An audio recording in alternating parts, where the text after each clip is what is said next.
Nós começamos na semana passada uma série nos 5 solas da Reforma. A razão pela qual nós temos pregado essa série é porque esse é o ano que nós comemoramos 500 anos da Reforma Protestante. E esses 5 temas, eles apontam para uma síntese da Reforma Protestante. Nós poderíamos dizer que eles são, na verdade, os ecos das marteladas de Lutero dado naquele dia 31 de outubro de 1517.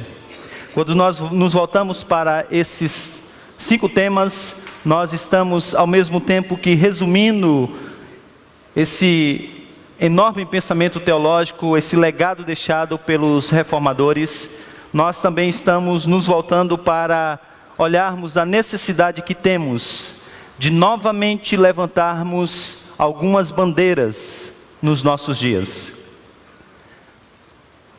Talvez você já tenha percebido na semana passada a necessidade de mais uma vez declararmos somente as Escrituras. Que somente a Escritura é a autoridade. Que somente a Escritura é a nossa regra de fé e prática. E essa tem sido então a estrutura dessa série até então. Na semana passada vocês viram através da instrumentalidade do pastor Heber o fundamento da autoridade. Hoje nós vamos nos voltar para o mediador da autoridade.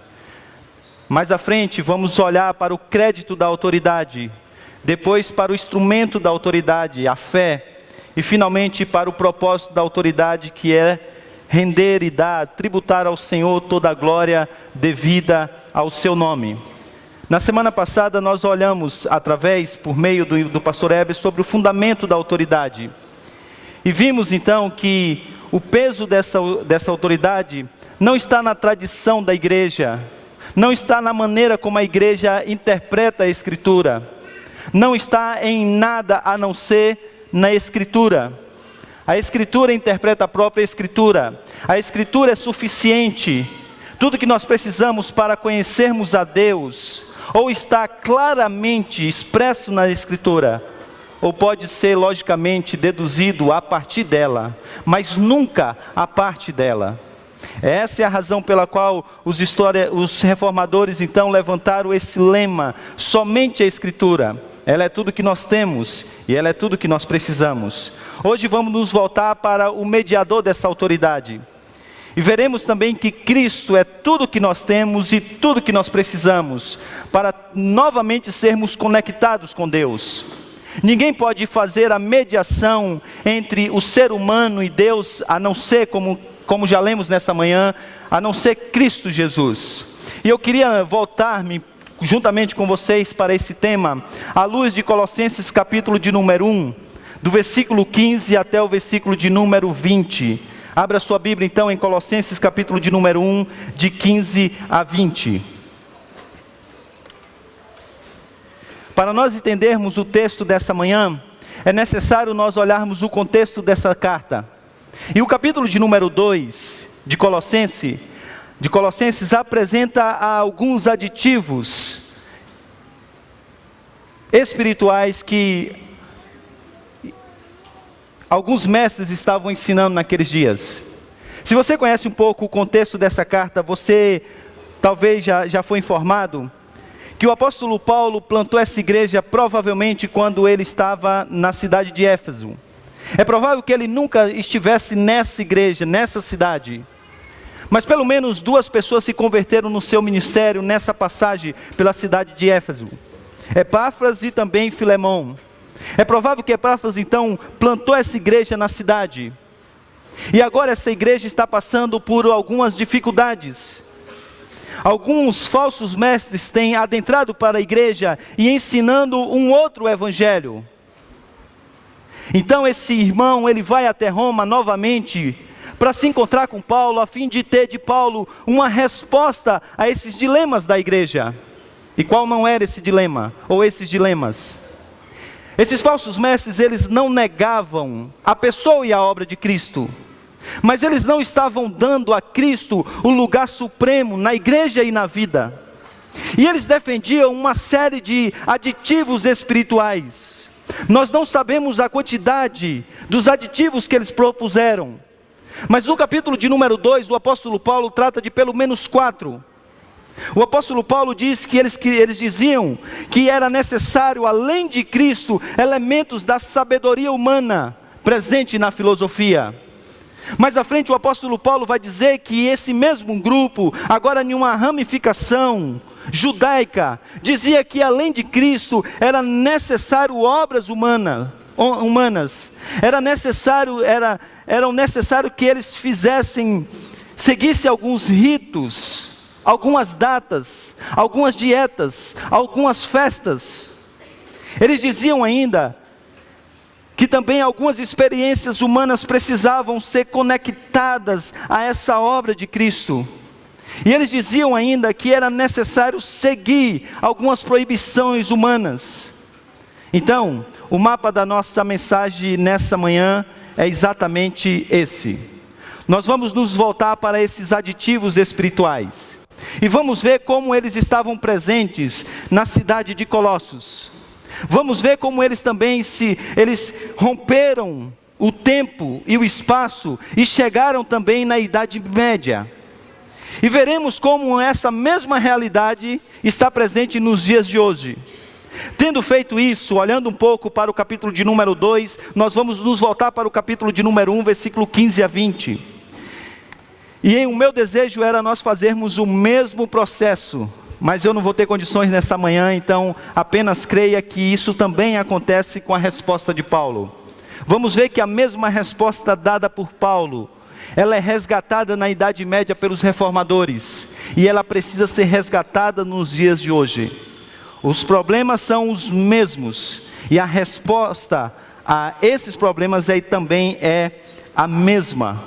E a resposta está no entendimento de quem é Cristo e de como Ele trabalhou, como Ele serviu para nos salvar. Vamos então para o capítulo de número 2, eu queria que você levasse os seus olhos para o versículo de número 8. Versículo de número 8 do capítulo de número 2 diz o seguinte: tenham cuidado para que ninguém os escravize com as filosofias vãs e enganosas, que se fundamentam nas tradições humanas e nos princípios elementares deste mundo. E preste atenção agora como Paulo conclui esse versículo de número 8. E não em Cristo. E não em Cristo. O ensino desses mestres era que a verdade pregada por Cristo, que o Evangelho não era suficiente, como eu disse, e que ele precisava ser complementado, ou era melhor compreendido, através de elementos ligados à filosofia humana. Filosofia essa que Paulo chama de filosofia desse mundo, de tradições humanas. Filosofias essa que Paulo chama de vãs, ou seja, de vazias. E quando nós olhamos, essa mesma realidade está presente, por exemplo, na Idade Média. Se dizia na Idade Média que nas universidades, que ninguém conseguiria entender de forma profunda as Escrituras, a divindade, que ninguém conseguia responder as principais perguntas do universo: quem somos, de onde viemos, para onde vamos, se não se voltasse para os filósofos, se não se entendesse Aristóteles, se não se compreendesse Platão. E eles diziam que era necessário primeiro ir à filosofia, entender os elementos filosóficos, e aí a partir das Escrituras. Em outras palavras, você precisava se esmerar no conhecimento anterior à fé, para depois então, ou a partir disso, conhecer o Deus que dá a fé. Quando nós olhamos, nós percebemos que essa também é uma realidade muito presente nos nossos dias. Pegam a suficiência de Cristo, dizendo que além de Cristo, além da Escritura, nós precisamos de outros elementos. E nós precisamos ler as Escrituras, nós precisamos entender Deus a partir de elementos da filosofia humana. Por exemplo, se você estuda teologia, você sabe que no século XIX, alguns teólogos se levantaram, dizendo que era necessário, para entender a Escritura, nós precisávamos usar os elementos do racionalismo. Do outro lado do pêndulo, outros se levantaram dizendo que além das Escrituras, nós precisávamos da nossa experiência. Porque Deus também fala, Deus se revela através da nossa experiência. E o fundamento para conhecer a Cristo, então, passou a ser em muitos grupos a experiência humana. Em um passado não muito distante, pastores como Jay Adams, John MacArthur, tiveram que lidar com um grupo que se levantou no meio da igreja, dizendo que a vida cristã era melhor entendida, que os nossos problemas existenciais eram melhor explicados à luz da psicologia secular. Alguns pastores tiveram a coragem de dizer que eles compreenderam melhor a fé, que eles compreenderam melhor o ser humano, eles estudaram os das filosofias ligadas à psicologia secular. E que era necessário não apenas a Escritura, não apenas Cristo, mas também agora nos valermos desses pressupostos. Veja, é Cristo e algo mais. Mas o apóstolo Paulo diz que esse mesmo ensino tinha uma outra ramificação. E o versículo seguinte que ele apresenta, veja, leve os seus olhos por favor, agora até o versículo de número 16, quando ele diz o seguinte: não permitam que ninguém os julgue pelo que vocês comem ou bebem, ou com relação a alguma festividade religiosa, ou a celebração de luas novas, ou de dias de sábado. Outros agora diziam que nós precisamos de Cristo e da sua obra, mas além de Cristo, nós precisamos das obras humanas também, que é necessário nós seguirmos algumas leis. Esses mestres então ensinavam que a observância de certas datas especiais, de determinadas comemorações festivas, elas se tornavam aceitáveis. Se nós seguirmos essas observações, nós nos tornaríamos mais aceitáveis diante de Deus, nós alcançaríamos um aperfeiçoamento espiritual ainda maior. Por isso, nós precisávamos das obras de Cristo, mas nós também precisávamos unir as obras de Cristo às nossas próprias obras. Agora, se você conhece a história da igreja, você vai perceber que este legalismo rompeu as barreiras do tempo e se arrastou por toda a história e chegou também com toda a força à Idade Média. A fim de ter uma vida mais santa, alguns ensinavam que era necessário seguir alguns ritos. Na Idade Média, por exemplo, chegaram a dividir em 2 tipos de condutas que os cristãos precisavam ter. A primeira baseada nas exigências do Evangelho, e a segunda nos avisos do Evangelho. E o propósito principal era exatamente afirmar, asseverar, que todas essas regulamentações, elas eram indispensáveis para a salvação da nossa vida e para a plenitude do nosso ser. E essa é a razão pela qual muitas pessoas se voltaram para várias companhias, seguindo uma série de observâncias, a fim de poder ter uma vida mais santa, a fim de agradar ao Senhor. E se nós olharmos, nós vamos perceber que nos nossos dias as coisas não são diferentes. Há pessoas que pensam que a certeza da sua salvação, ela se dá simplesmente pela sua atividade religiosa, pelo que ele faz. E a pregação do legalismo ainda continua sendo a mesma: faça isso e não faça aquilo, venha para cá e não vá para lá. E você tem uma vida mais plena, você tem a certeza de que você de fato foi conectado com Deus, se você segue essas ordenâncias. E eles diziam, é necessário, como dizem hoje, é necessário Cristo, mas também as atividades humanas. É necessário Cristo, mas também a nossa religiosidade. Mas um outro ramo disso que era conhecido como a heresia de Colossos pregava também que era necessário nos valermos de algumas experiências humanas. O misticismo, de acordo com a sua etimologia, implica em uma relação de mistério. E esses falsos mestres diziam que havia um conhecimento que era mais profundo, esse conhecimento misterioso, que te conduzia em uma relação ainda mais íntima com a divindade. Alguns tinham o conhecimento de Cristo, mas outros que agora já estavam em um grau de intimidade com o Senhor, em uma relação com a divindade ainda mais profunda. Tinha um conhecimento misterioso, uma gnosis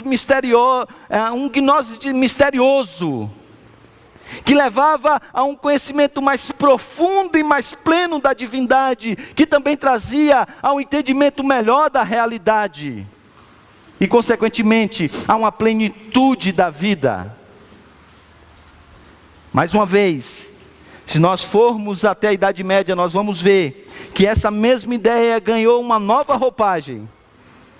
Foi batizada de uma nova maneira, recebeu uma nova certidão de nascimento, mas também estava presente ali na Idade Média.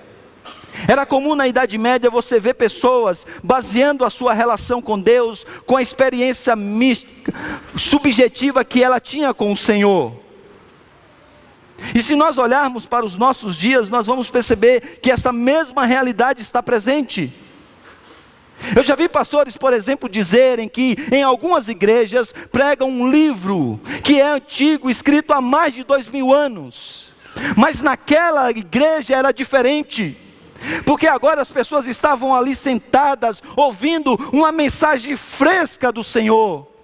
Porque Deus tinha se revelado em mistério a ele. E que agora ele possuía um conhecimento que era muito mais profundo de Deus. Que Deus naquela manhã tinha dito algo que ele deveria dizer à igreja. E ele disse: alguns pastores estão exatamente nesse dia do Senhor, pregando um livro antigo. Enquanto vocês estão aqui tendo o privilégio de receber um mistério de Deus. Agora veja, essa suposta revelação, esse suposto mistério, ele agora está exatamente no mesmo pé de igualdade da revelação que tem o seu ápice em Cristo. E essa é uma mensagem subjetiva e que está presente nos nossos dias. No entanto, eu e você, nós seres humanos, nós sempre queremos lidar com coisas que são concretas. É por isso que o misticismo, ele tomou uma vertente nos nossos dias, por meio de coisas que as pessoas podem pegar, ver, apalpar e levar para casa. E essa é a razão porque há poder inerente no óleo de Israel, em um sal grosso, em flores que foram ungidas, em meias que foram ungidas para que você possa andar descalço só com a meia pelo apartamento que você quer possuir, porque onde você pisar a planta do seu pé, aquilo é seu. Essa é a razão pela qual um lenço manchado de sangue tem valor de curar, de trazer redenção, de trazer plenitude, de trazer prosperidade.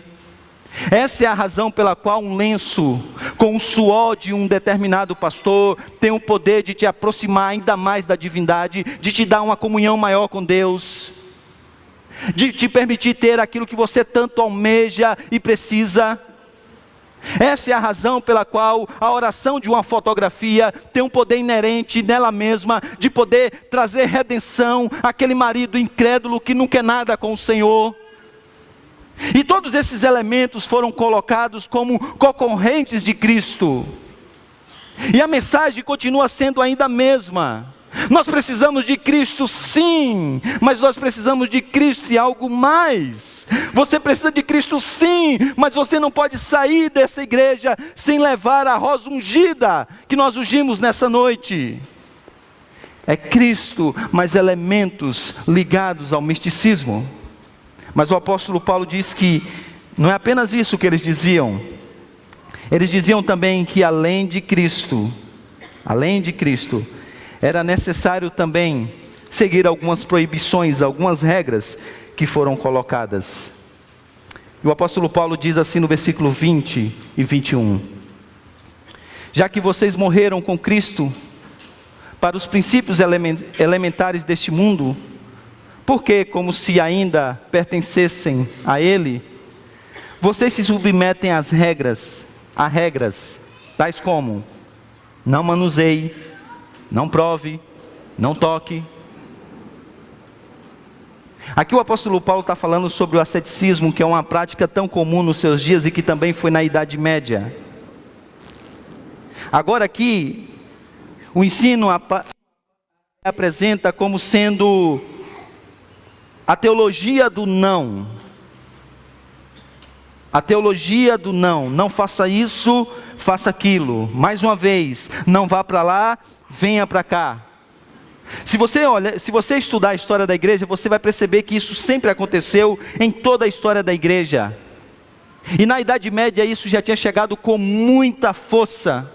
Era comum, por exemplo, algumas companhias na Idade Média se voltarem para a vida monástica e viver dedicada somente a proibições de algumas coisas. Pessoas se vestiam de roupas de pelos, pessoas dormiam em camas duras, passavam dias e anos sem falar. Outros ainda faziam longos jejuns. Havia outros que ficavam dias e dias sem dormir. Para vocês terem uma ideia, o ascetismo era tão comum na Idade Média, que alguns saíam pelas cidades com um chicote, se autoflagelando, a fim de que Deus olhasse para esse ato de autoflagelo e aplacasse a sua ira sobre aquele povo, aquela cidade. Não se surpreenda em saber que alguns, por exemplo, naquele tempo da peste negra, chegaram a se crucificar, porque eles diziam que talvez por meio desse autoflagelo, Deus aplacaria a sua ira sobre aquela nação, e Deus reverteria aquela situação. E se nós olharmos para os nossos dias, nós vamos perceber que essa também é uma realidade nos nossos dias. Essa também é uma realidade nos nossos dias. Em muitos lugares, a salvação depende, e a plenitude da vida depende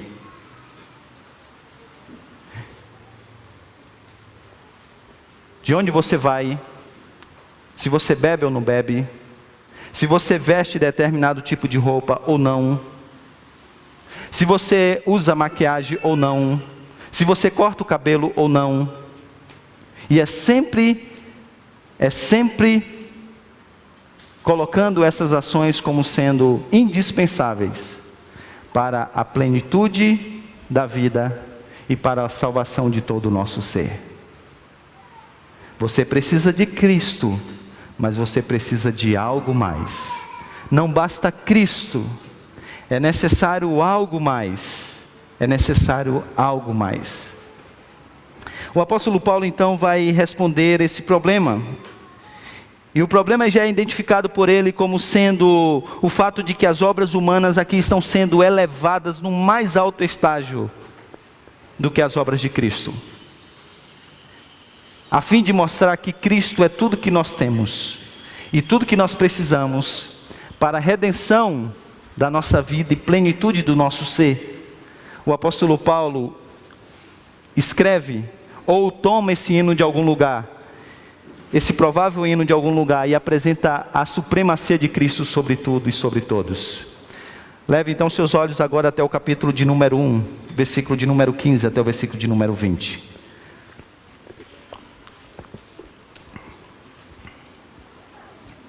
Ele, Cristo, é a imagem do Deus invisível, o primogênito sobre toda a criação, pois nele foram criadas todas as coisas, nos céus e na terra, as visíveis e as invisíveis, sejam tronos, sejam soberanias, poderes ou autoridades. Todas as coisas foram criadas por Ele e para Ele. Ele, Cristo, é antes de todas as coisas, e nele, Cristo, tudo subsiste. Ele, Cristo, é a cabeça do corpo que é a igreja. Ele, Cristo, é o princípio e o primogênito dentre os mortos, para que em tudo tenha supremacia.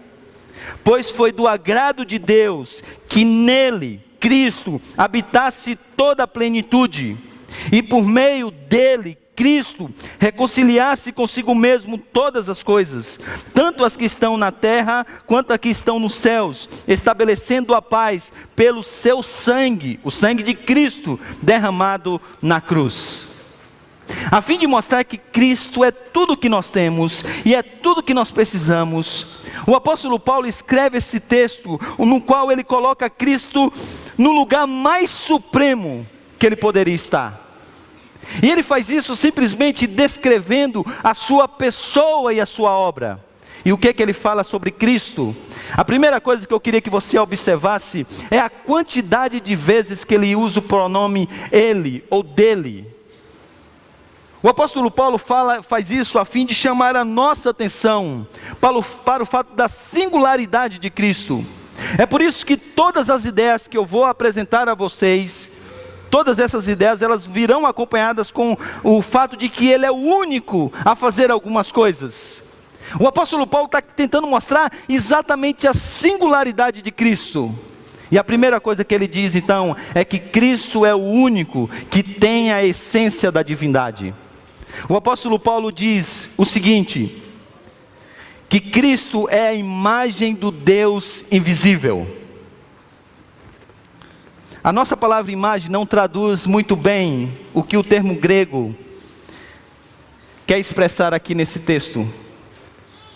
Porque a imagem no português pode ter apenas a ideia de uma representação. Algo que simplesmente se assemelha àquilo que é representado. Mas não é isso que o apóstolo Paulo quer dizer aqui. O apóstolo Paulo quer fazer uma distinção muito grande e clara sobre a imagem de Deus.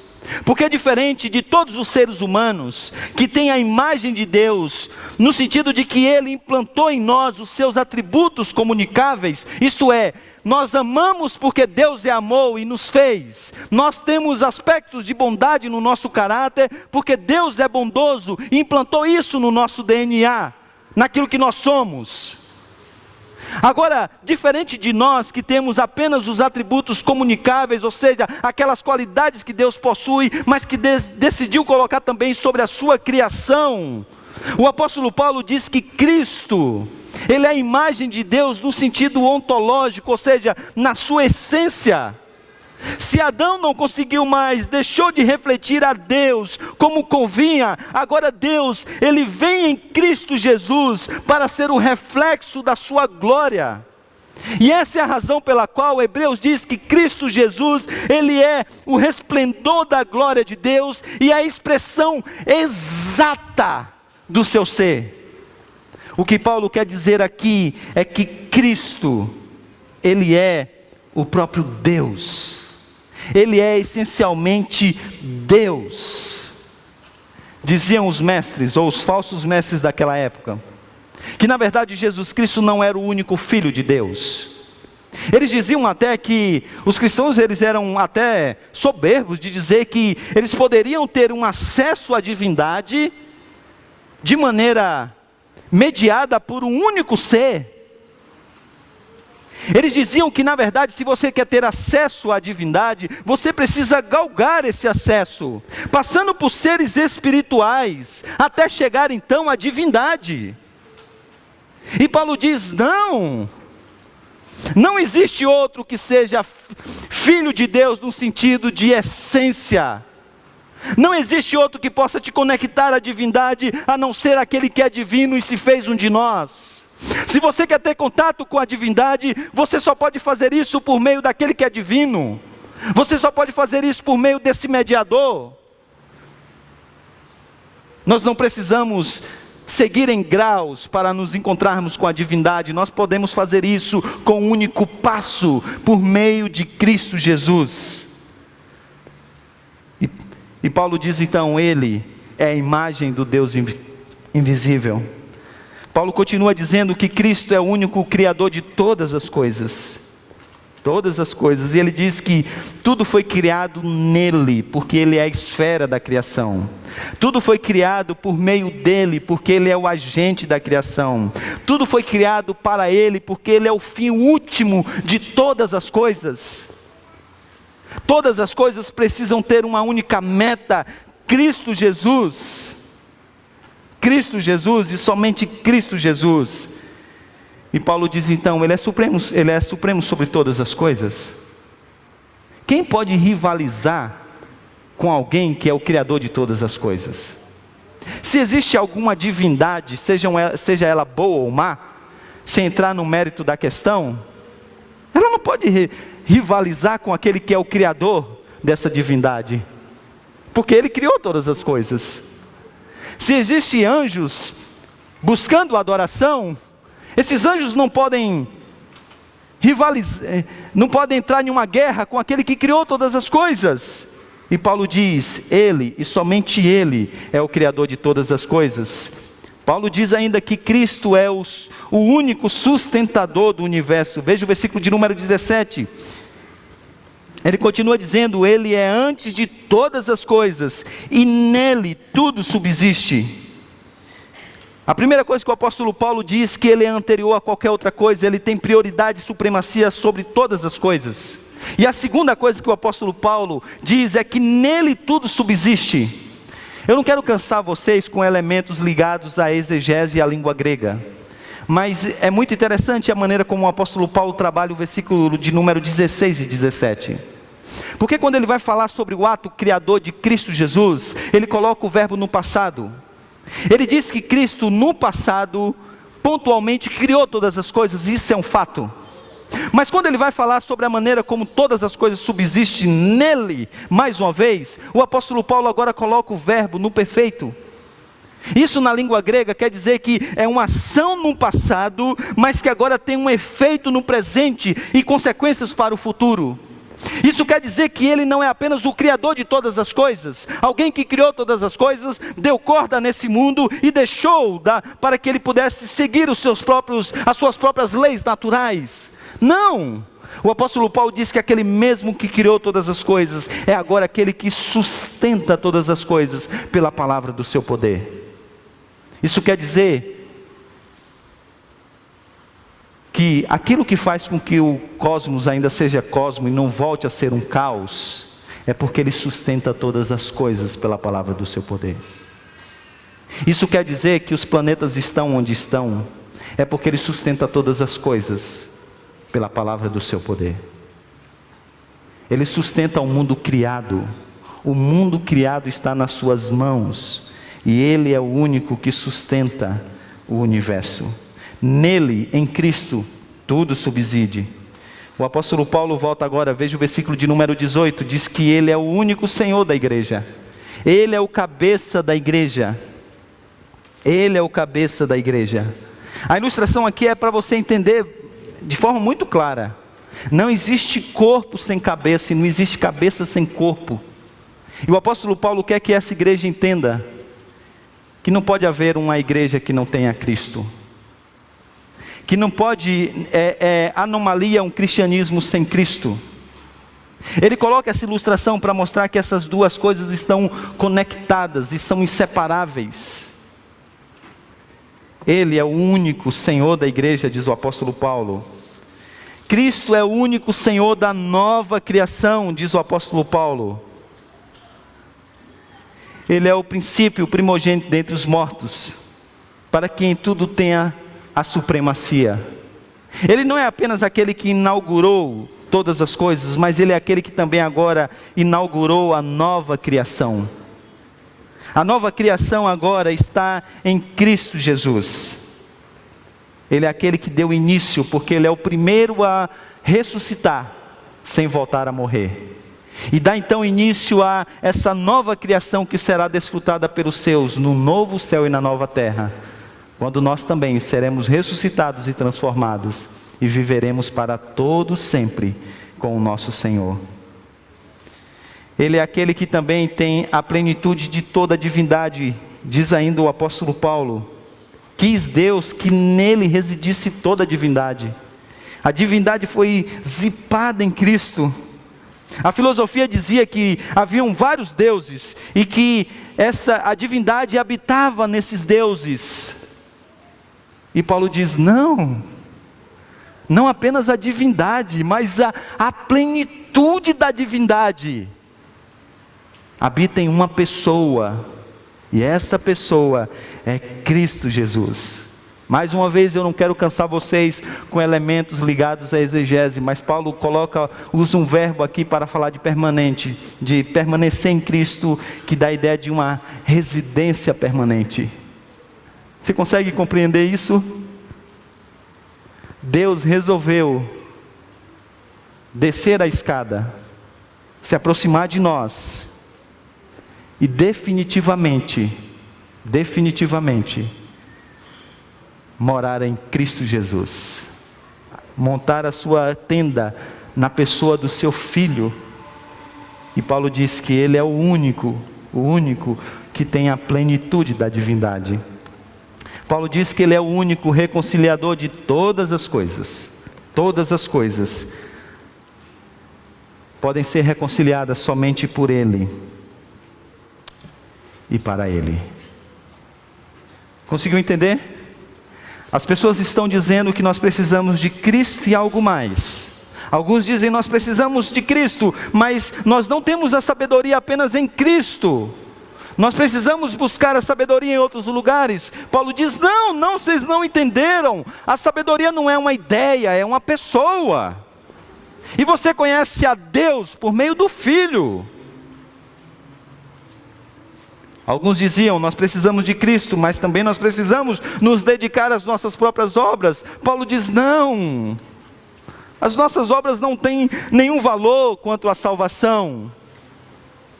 Alguns diziam, nós precisamos de Cristo, mas nós não vamos a Deus apenas por meio de Cristo Jesus. Nós podemos ir a Deus por meio da nossa própria experiência. Nós não precisamos, para nos conectar com a divindade, nós não precisamos fazer isso só através de um meio. Nós podemos fazer isso imediatamente. Deus se relacionando direto conosco. Paulo diz, não é assim. Porque a relação é sempre mediada e nunca imediata. Precisa de um meio, e esse meio é Cristo. Você não consegue falar com Deus, e Deus não fala com você, a não ser por meio do Filho. Você precisa do meio. Por isso você não pode negar a Cristo. Por isso também não precisa de aditivos, Ele já é completo. A plenitude da revelação está nele. O que você precisa mais? Qual é a novidade que pode ter além do Filho? Nenhuma. Não há nada que você precise saber para a salvação da sua alma, para a plenitude do seu ser, que você não encontre em Cristo. Nada. E é isso que Paulo quer que nós entendamos. E você não precisa praticar os seus atos religiosos, pensando que com isso você vai ter maior proximidade de Deus, maior santidade. Não. Paulo diz, a única coisa que você precisa é de Cristo Jesus. Porque Ele é tudo sobre todos. Ele é tudo que nós precisamos. E Ele é tudo que nós temos. Isso nos leva a algumas ideias conclusivas. Primeira, nós precisamos então reafirmar que a nossa salvação é realizada unicamente pela obra mediatória do Cristo histórico. Sua vida sem pecado, sua expiação por si só, são suficientes para a nossa justificação e reconciliação com o Pai. Ao mesmo tempo que é necessário mais uma vez negar que o Evangelho esteja sendo pregado se a obra substitutiva de Cristo não estiver sendo declarada e a fé em Cristo e sua obra não estiver sendo invocada. Isso não é o Evangelho. Sabe por quê? Sabe por que Cristo é tudo que nós temos e tudo que nós precisamos? Vejamos, em primeiro lugar, se o seu problema é a salvação da sua vida, Ele é o perfeito Salvador. Você conseguiu perceber que durante toda a exposição, toda a sua escrita, Paulo está falando sobre Cristo Jesus como sendo perfeitamente 100% Deus, perfeitamente 100% homem? Paulo diz, Ele é a imagem visível do Deus invisível. Alguns diziam que na verdade Cristo Jesus era divino, mas Ele não era plenamente humano. Na história da igreja se levantou um movimento chamado docentismo, que veio da palavra grega dokel, que dizia que Jesus parecia ser um ser humano. Ele era uma espécie de fantasma, mas Ele não foi ser humano mesmo. Quando João vai escrever a sua igreja, ele diz, não, aquele que nós ouvimos, vemos, e as nossas mãos apalparam, com respeito ao verbo da vida, Cristo Jesus. Alguns diziam que Ele de fato, ele era 100% humano, mas Ele não era plenamente Deus. Talvez Ele fosse aí uma emanação de Deus, talvez Ele tivesse aí aspectos da divindade, mas não a plenitude da divindade. Paulo diz, não! Esse mesmo homem que vocês viram, que vocês pegaram, que vocês abraçaram, esse mesmo homem é Deus que se fez um de nós. Agora, por que isso era necessário? Porque o Salvador, o nosso Redentor, precisava ser 100% homem e precisava ser 100% Deus. O Redentor tinha que ser 100% homem para substituir a outros homens. Ele precisava ser um representante, para isso ele precisava ser homem. O Redentor tinha que ser não apenas esse homem real, que as pessoas puderam pegar, ver, apalpar, abraçar, mas ele precisava também ser o homem ideal. O que Adão não foi, ele precisava ser. E se você ler as histórias de Cristo Jesus nos evangelhos, você vai perceber que esse homem esteve entre nós, andou entre nós, mas diferente de nós, não teve pecado. Ele se submeteu à lei e ele obedeceu toda a lei. Mas esse mesmo Salvador precisava ser 100% Deus, porque o Redentor tinha que ser verdadeiramente Deus para ser um poderoso Salvador. Essa é a razão pela qual você não consegue salvar a você mesmo, porque você não tem o poder de vencer algumas coisas que somente Cristo tinha por causa da sua divindade. O Redentor também tinha que ser divino para poder apresentar diante de Deus um sacrifício que fosse definitivo e infinito, para todos sempre. O Redentor tinha que ser também divino para suportar a ira de Deus naquela cruz, porque você não suportaria aquela ira. E o apóstolo Paulo sabe que Ele é tudo que nós precisamos e tudo que nós temos. Agora, a questão é que você fica diante de um dilema. Ou você aceita que Cristo é tudo que você tem e tudo que você precisa para a redenção da sua vida, ou você não aceita isso e tenta fazer o que Cristo fez. Então você pode tentar esse caminho. Então faça isso. A primeira coisa que você tente fazer é sair daqui, tente conhecer a divindade a parte de Cristo. Tente entender quem é Deus a parte de Cristo. Faça isso. Tente seguir toda a lei. Você é um homem real, você é um ser humano real. As pessoas estão ao seu lado e podem te ver, porque você não é um fantasma. Só que você não precisa ser esse homem real, você tem que ser também o ideal, aquele que jamais pecou. Tente fazer isso. Tente fazer isso. Mas talvez você diga, pastor, eu não consigo ser esse homem real, ideal. Não tem problema. Se coloque debaixo da ira de Deus, como Cristo se colocou, e peça para que Deus julgue os seus pecados em você mesmo. Peça para que Ele descarregue a sua ira sobre a sua própria vida. Diga, Senhor, eu aqui estou, faz de mim o que o Senhor quiser. As minhas próprias obras estão agora colocadas diante de Ti, para que o Senhor mesmo aplaque a sua ira por meio delas. Faça isso, e você verá que você será consumido no dia de hoje mesmo. Agora, se esse não é o caminho, então, entenda, irmão, descanse em Cristo Jesus, porque Ele é tudo que você precisa e tudo que você tem. Descanse nele, isso é fé. A fé é exatamente você entender que você não consegue, mas você acredita que Ele fez por você aquilo que você não conseguiu. Então descanse em Cristo Jesus. Se o seu problema é salvação, e a salvação da sua vida, Ele é o perfeito Salvador, por isso somente Cristo. Se o seu problema é a busca da plenitude, Ele é o Criador de todas as coisas. E preste atenção, porque talvez esse seja um ponto que eu preciso falar diretamente com você. Porque talvez por você participar de uma igreja reformada, você já tenha entendido essas coisas que eu acabei de falar. O primeiro ponto ali talvez não seja nenhuma novidade para você.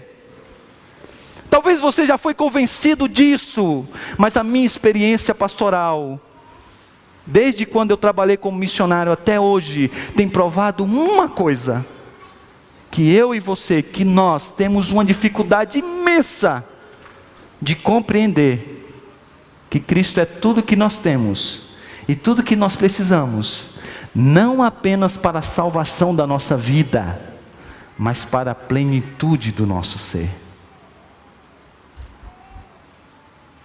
Os ídolos do seu coração provam que essa tese é uma verdade. Porque eu e você estamos buscando tantas outras coisas que nós já temos em Cristo. A gente busca uma alegria que nós já temos em Cristo. A gente busca uma satisfação que nós já temos em Cristo. Sabe por quê? Porque a gente tem dificuldade de entender esse aspecto do somente Cristo.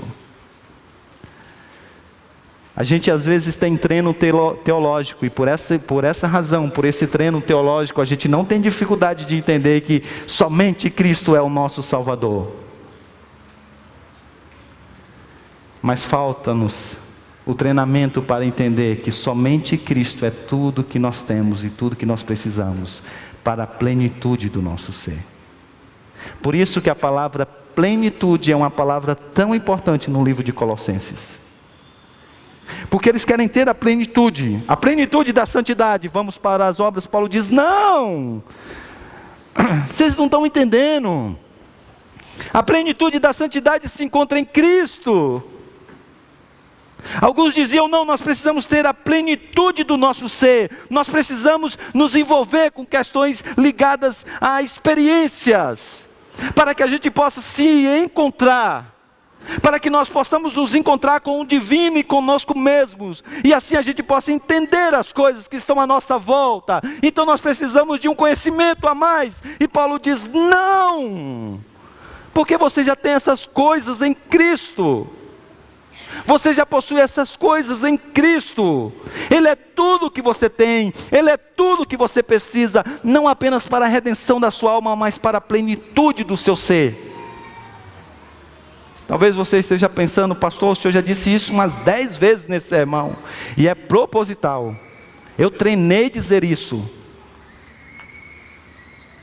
Porque como Paulo, que falou ele, dele, para ele. Eu quero que você entenda que ele é tudo que você precisa. Porque quando você entender isso, você vai deixar de sofrer tanto como você sofre. O problema dos nossos problemas é exatamente não entendermos aquilo que nós somos, aquilo que Cristo é e aquilo que nós podemos ser em Cristo, a nossa nova identidade em Cristo. É por isso que você fica atrás de ídolos, que Paulo diz são vãos, não te dão nada. E o vazio só aumenta quando você poderia preencher por aquele que é tudo. Mas eu encerro dizendo uma última coisa. Essa é a última coisa que eu queria dizer para você, porque se o seu problema é conhecer a Deus, não é bom saber que Deus resolveu ilustrar? Essa é uma coisa boa da encarnação de Cristo Jesus. Porque o ser humano sempre quis conhecer a Deus. O ser humano sempre quis saber o que está do outro lado. Sempre quis conhecer isso. E Deus resolveu se revelar. A primeira maneira como Ele se revelou lá no Antigo Testamento foi pela sua palavra. E Ele deu uma ordem quando Ele se revelou pela sua palavra. Ele disse a Moisés: não façam nenhuma imagem. Não façam imagem. A palavra deveria bastar. Nada mais. É a palavra e somente a palavra. Só que Deus queria que a gente o entendesse de uma forma mais plena e mais profunda. Então Ele desenhou. Ele simplesmente resolveu se encarnar. Se fazer um de nós. É como se Ele estivesse agora dizendo em alto e bom som: vocês querem conhecer o meu amor? Então vejam-o. Ele está andando entre vocês. Vocês querem ter o aspecto da minha misericórdia? Não, veja, ela está aí entre vocês. Moisés queria ter uma ideia da glória de Deus. Então ele disse: então veja o esplendor da minha glória. Ele está aí diante de vocês. E aí, durante todo o Evangelho, Deus, de forma assustadora, se revela no Filho e ilustra quem Ele é. Quem Ele é. Se o nosso problema é conhecer a Deus, porque a gente não consegue compreender muito bem coisas abstratas, Ele resolveu se revelar de uma maneira bem concreta, no Filho.